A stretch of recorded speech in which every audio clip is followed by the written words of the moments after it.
comes to gardening, there are quite a few things you need to start a garden and to maintain a garden. But by the end of this video, you should know how to source them and what you need for your garden. So let's start off with sowing. Now these are module trays.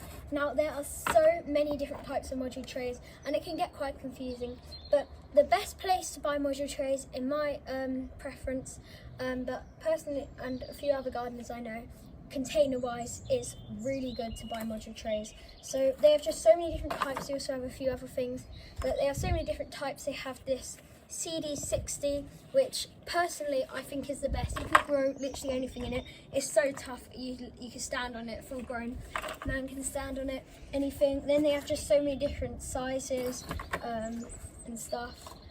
But you can choose these if you want your plants to be a bit bigger before they go up. It kind of preference, but personally the CD60 is the best, as you can, let me just get that leaf out, as you can kind of grow anything in it. You just transplant them a bit smaller or put them on. And talking about putting them on, another thing you need is pots. So pots are a big thing you need, as most plants you won't need to pot on, but some plants which you may have sowed early or you would like them to get bigger, you can pot them on. I just forgot to say, if you want to get these trays on Containerwise, I have the link for it in my description, so definitely check that after the video, or now, it's up to you. So the next thing to do, if you're confused about sowing, about this method I'm about to say, then watch out my how to prick out video, how to sow, and then I've got all the methods about sowing. Sorry, a bee just came right in front of me. And then, so these are seed trays. So seed trays you need in the garden as well. If you're confused, then just get it.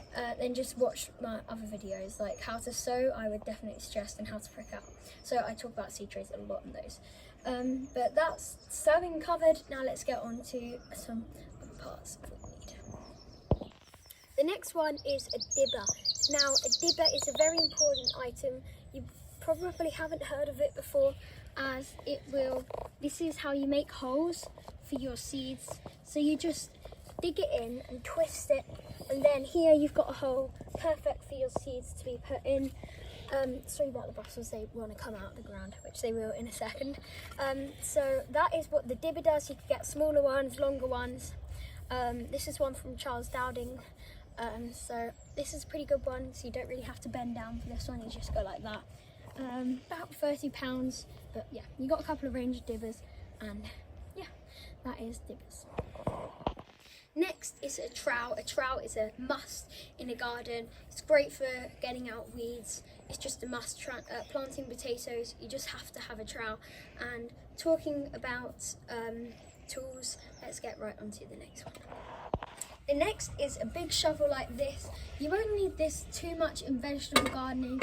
You might in certain occasions, but mainly if you plant like shrubs and stuff, you'll need this. And same with this fork. It's kind of the same.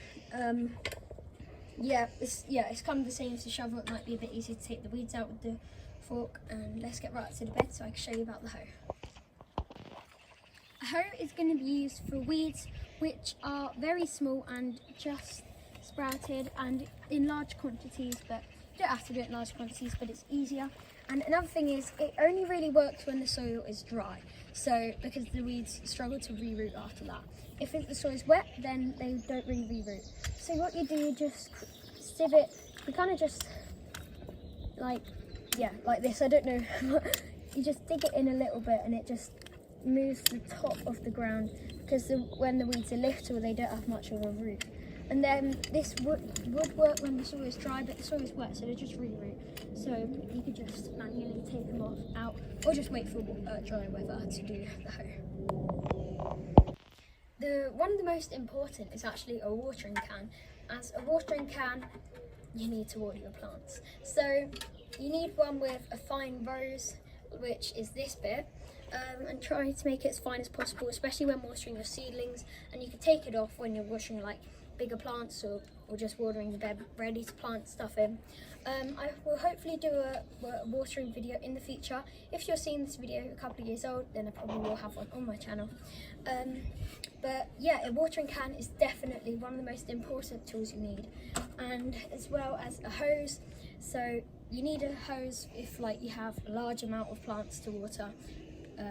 Well, it doesn't have to be like massive, but it's just easier to use a hose. I would suggest this when you're watering seedlings, especially when it's more wet and you're not doing as bigger quantities.